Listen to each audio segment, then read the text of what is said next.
Afternoon, Bill. Good afternoon, Mark. Are we getting a bit weary today? No, I think we've had a really good day. That's right. We're on podcast number 4. Yep, and let's say we've kept the best till last. Oh, well, Haven't we, Kerri? I hope that's going to be true. that's right. And just, Mark, we were talking just before about, right now the Year 12 students are doing their exams. Yep. And we just had a quick conversations about muck-up day.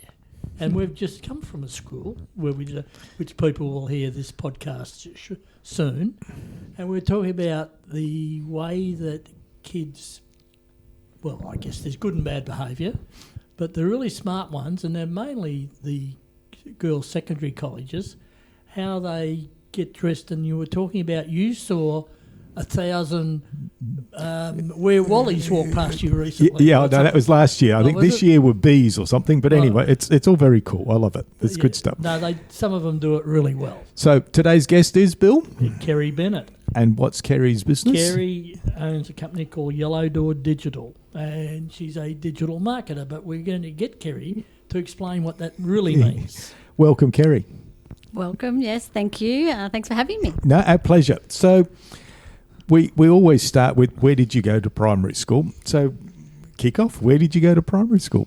Well, I'm not from Geelong, so it was in Ballarat. I went to St Patrick's Primary School in Ballarat. We've had someone else from there.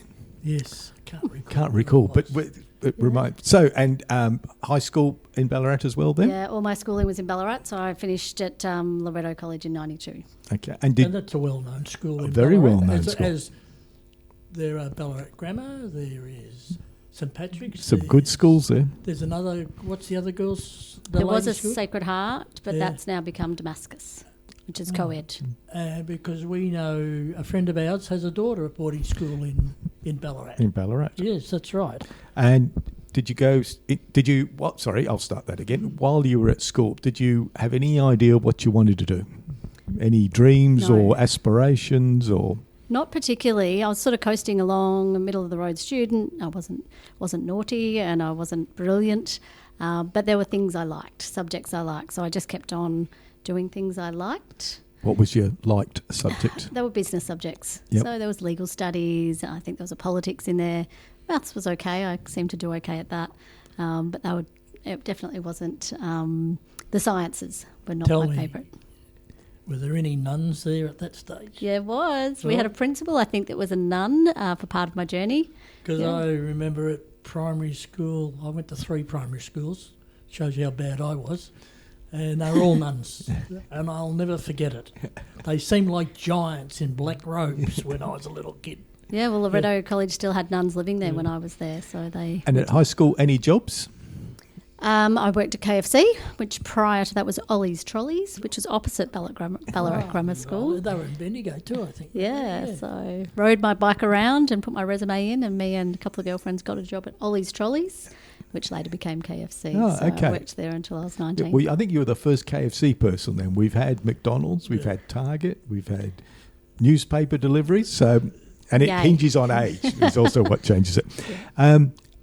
So from high school to where? After high school, I got into Ballarat Uni in accounting because, they were the subjects I was good at. It was accounting and information systems, so a little bit of computer stuff on the side. I'll say I finished that. I did 1 year in and decided it wasn't for me, and the workforce beckoned, and I ended up at the Ballarat Courier in ad sales. Oh, okay. It's a newspaper. Yeah. Oh, wow. Okay. Well, we've had a few people that have worked at papers too as journos. So there you go. That's right. And of course, Ballarat Uni is now Federation Uni. That's correct. Yeah. And has really built a reputation. And they've got a good MBA school because we know a mature age student who went there to do his MBA. Oh, we do too. Yeah. And while you were working at the paper, did that lead you to think of journalism or what you wanted to do there, or? Not particularly. You're in the sales bit, so were you thinking sales is the way? Or? Yeah, I was actually the gopher first. I was hired to pick up real estate copy, drop off real estate copy. I got a mobile phone, so that was great. The ad reps could ring me and say, no, go to this particular agent and pick it up. So, I moved from the gopher position, upgraded into ad sales, really enjoyed it, but then overseas beckoned, and I, did a sort of 6-month stint in the UK as you kind of tend to do. Did you work while you were there, or did you I just did do some work, and we even visited a few newspaper offices, thanks to my kind boss at the Ballarat Courier who set it up for us. But yeah. And then you came back? Came back and decided that Melbourne beckoned, and headed to Melbourne. Not moved to start with. I was travelling up and back, which can be a long haul, especially when you've got frost on your windscreen first thing in the morning. But worked at Yellow Pages. The Census group then. Yeah, so it was Census, Pacific Access, and then Census, and Yellow Pages. Now, Yellow Pages was an interesting company. Mm-hmm. I've known 2 or 3 people that worked there in the past, but and it was very profitable, of course, in those days. Yeah. And Mark, you and I had a discussion about Yellow Pages advertising, haven't we? And the transition when people were reluctant to give up it, but the internet finally took them over. It's fascinating because it was everybody had a Yellow Pages because that was how you found things out. That's right. And then as Google started to emerge, the early adopters stopped the Yellow Pages, but it was interesting. Yeah, I'll give you an interesting observation during the week. Is that the police up in the mountains looking for that fugitive? Yep. They're using Melways. Because the GPS doesn't work. There's no GPS, and in fact, it prompted me to go out to my garage to look for my old Melways. I thought I got to put that back in the car. But it wasn't interesting, and it was obvious. There's no reception. Yep. So what do they revert to? Melways. That's interesting. Yeah. So how long were you at Census for?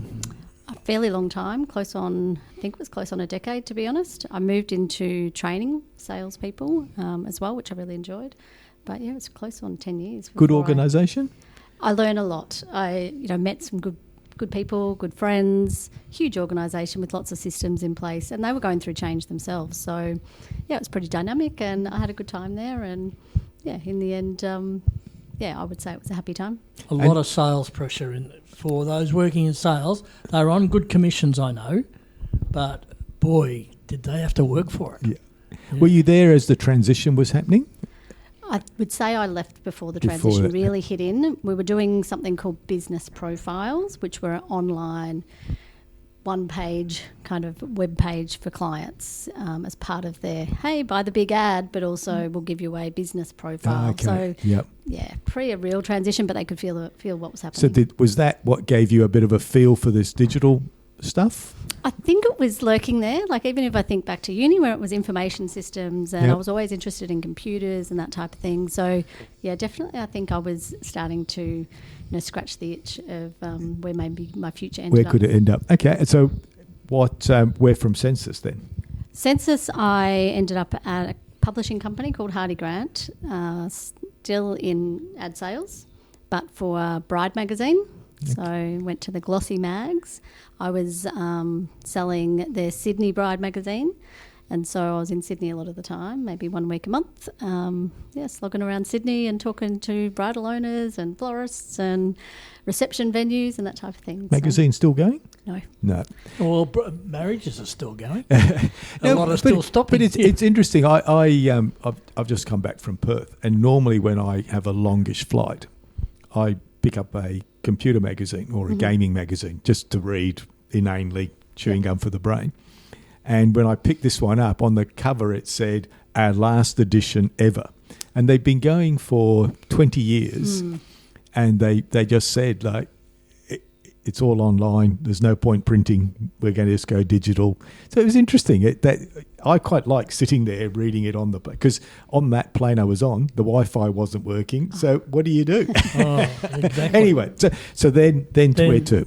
Well, it was kind of the Bride going online. I was very interested in their online presence. They had a very boring website, and there was opportunity. So I kind of kept pushing, saying, hey, we could do something here. We could do something here. So from that started to move into a more digital role and really enjoyed it. And I think my bosses at the time, I was really lucky that they had faith in me and just kind of said, okay, well, you do that then. And essentially started doing this role that they ended up calling a digital producer, but at the time it sounded like a made-up role to me. Yeah. And then after that, you started working at the Sharp Group. There was a bit of a gap where I actually left publishing and went to Canada for about 6 months, and when I came back with the Sharp Group, but then back with Hardy Grant, but then I had my first child. Made travelling up and down the highway, because I was living in Geelong by this stage when we came back from Canada, and travelling up and down the highway was not as attractive as it had been, and so I was sort of doing some things as I was pregnant, just sort of helping businesses around Geelong out, including the Sharp Group, and ended up working at the Sharp Group mainly with Jack Rabbit. But they also took over Kerr Lewis at the time. They did, yep. Well, boy, there's a business that's moving along. Yep. And Jack Rabbit, I really do enjoy going to Jack Rabbit for lunch every now and again. Yeah. So were you there as the golf changed and the driving range was built? And absolutely, okay, because that would have been fun to market and stuff. Very exciting times, yeah. And, you've got the old world charm of Kerr Lewis Golf Club and their members, and then you've got this kind of new, exciting part of the driving range. So it was sort of a merging of lots of different And the audiences. refurbished golf club's pretty flash. Like there's a French restaurant in there now. I haven't been there since I was gone by then. Look, I haven't eaten there, but I know people that have, and so it's very good. So it's interesting to see the evolution of the organisation. Absolutely. Yeah. So what did you like best about the Sharp Group? I had a lot of autonomy. Lindsay, another person who had faith in what I could do, but there was so much work to do, right? So you had the Sharp Group with all their properties to do social media, their websites, their event booking. So I had, my finger in all of those types of digital marketing aspects. And, so I was quite lucky with that.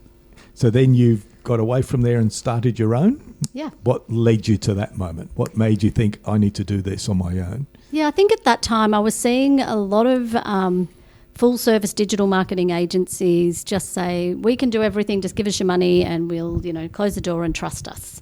And I'm very much... That hasn't changed, by the way.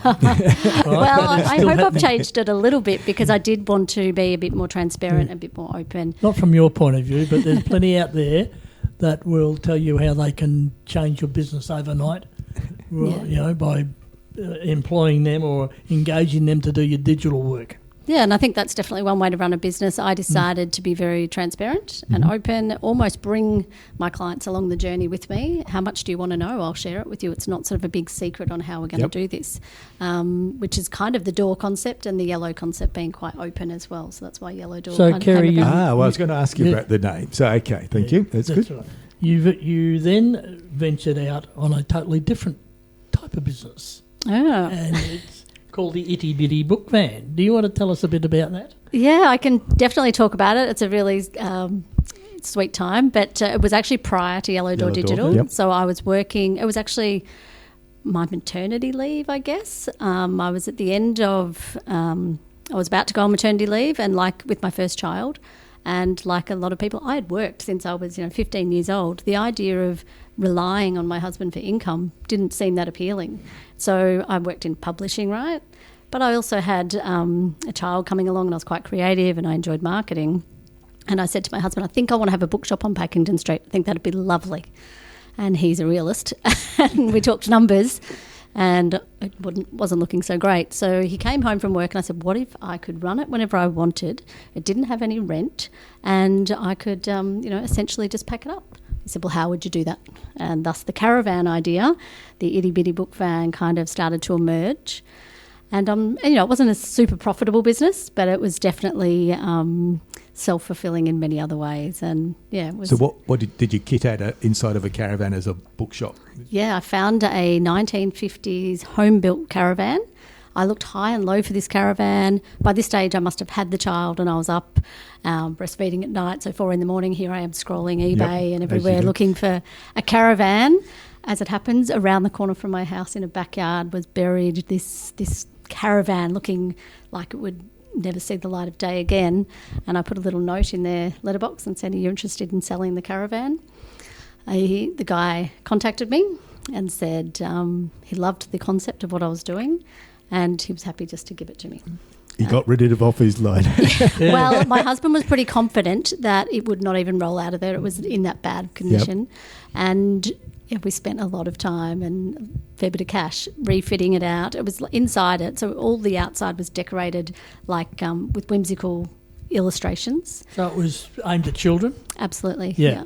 I wanted children to be able to experience books that they could touch and feel, and the covers of children's books were like artwork to me. Yep. And I'd been into another bookshop where it said, don't let your children touch the books. And I felt that was not the way that we're going to encourage young readers. So I kind of went, these should be forward-facing. We should allow them to touch the books and engage in the books. So the inside of the van was filled with faux grass and tablecloth-covered sort of curtains and, very whimsical sort of style. And kids just loved being So where did you travel?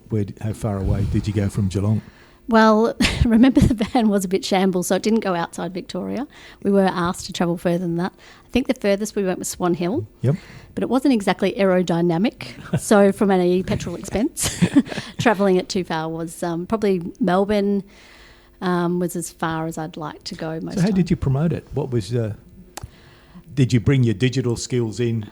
I definitely started to. I had my own website, obviously, that was possible. And the idea, what I was putting together, actually caught on. And a lot of people loved the idea. And so I was really fortunate that the Weekly Times picked it up as well and ran a story there.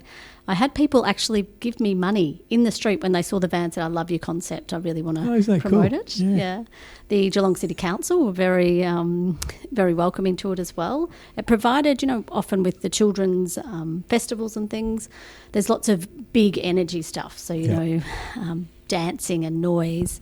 What we found that the Itty Bitty Book Van brought to events like that was a quiet space, a safer space where, mums could breastfeed their kids while their other child maybe was reading a book or eating some snacks. So it provided kind of that alternate That's very cool. Alternate space. So do you regret losing it and getting rid of it, or my just children time to do. move? My children were very angry with me when I said, hey. But I think I'm very much a person that likes to build things. And when I see them flourishing, it's like, okay, that's enough now. That's the fun bit sort of done.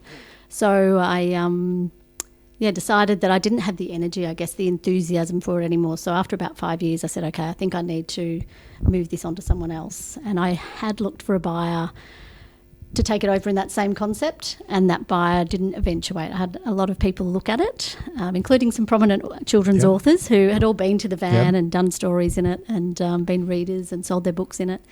But it didn't eventuate, and so it got sold as a van in the end. Well, they didn't really have the passion you had. That's what it's all about. That's what it was, isn't it? Maybe. So, okay, let's move on to Yellow Door Digital. Sure.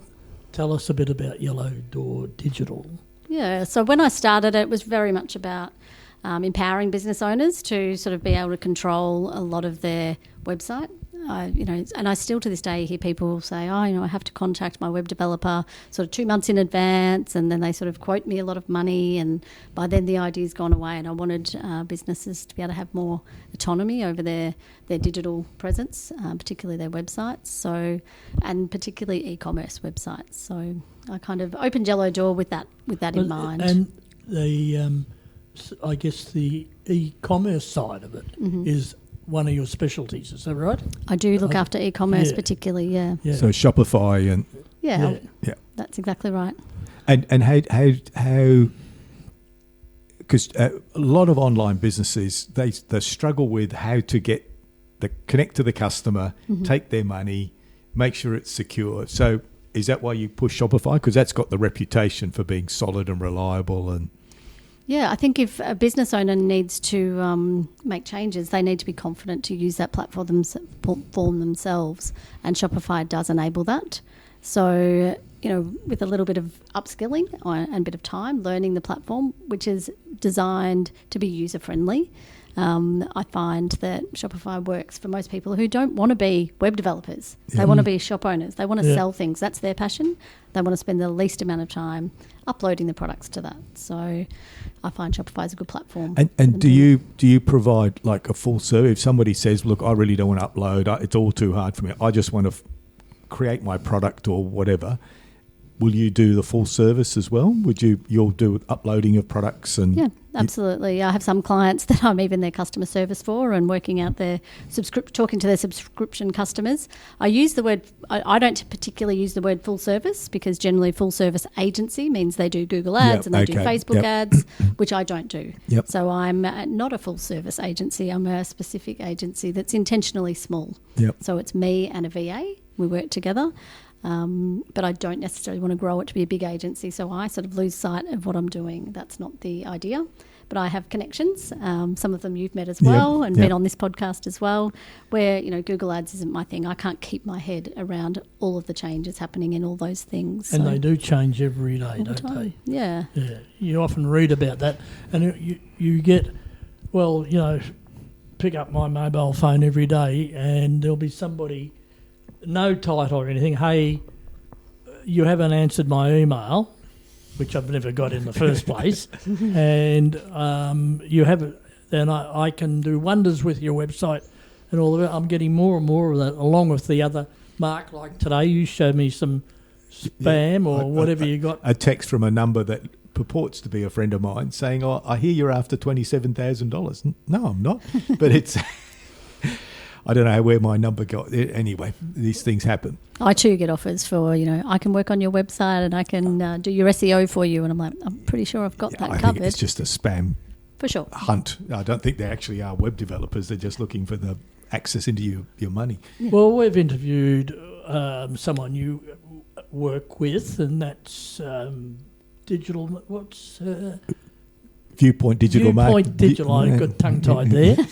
And that's a company that is good at what they do, and they know what they do. Yeah, absolutely. That's the important part. Yeah. They don't claim to be all things to all people. That's the big difference.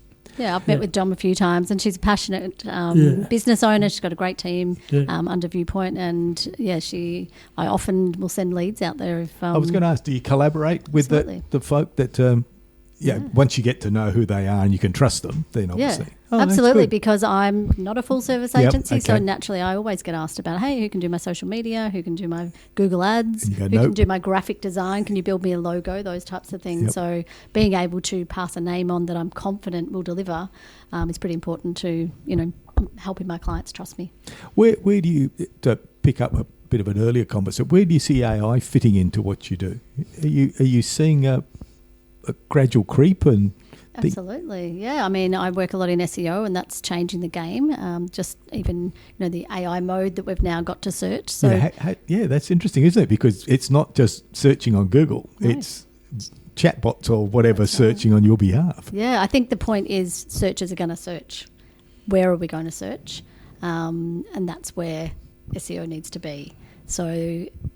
And I'm not an AI expert, but looking at, people want information, and the chatbots want information. So the more information we can put out into the web space, whether that's through websites or social media, as long as it's sort of tagged up and clarity is applied to it, then we can have more opportunity. Or you could be lazy like me, Mark, and you just go down the little co-pilot on the bottom of my screen, press that and ask questions. And hope. That's right. So where do you see your business going? What's your plans? 5 years' time, where you want to be? I don't want to necessarily grow the business. As I mentioned, I've always said intentionally small. It allows me to still balance my mothering duties, although my children are starting to get older, so maybe I don't need that much time there. Working on similar projects, I guess. I'm lucky that my projects have grown into some really good brand names in e-commerce. I want to do more of that and helping these business owners make bigger brands and make more from their own businesses.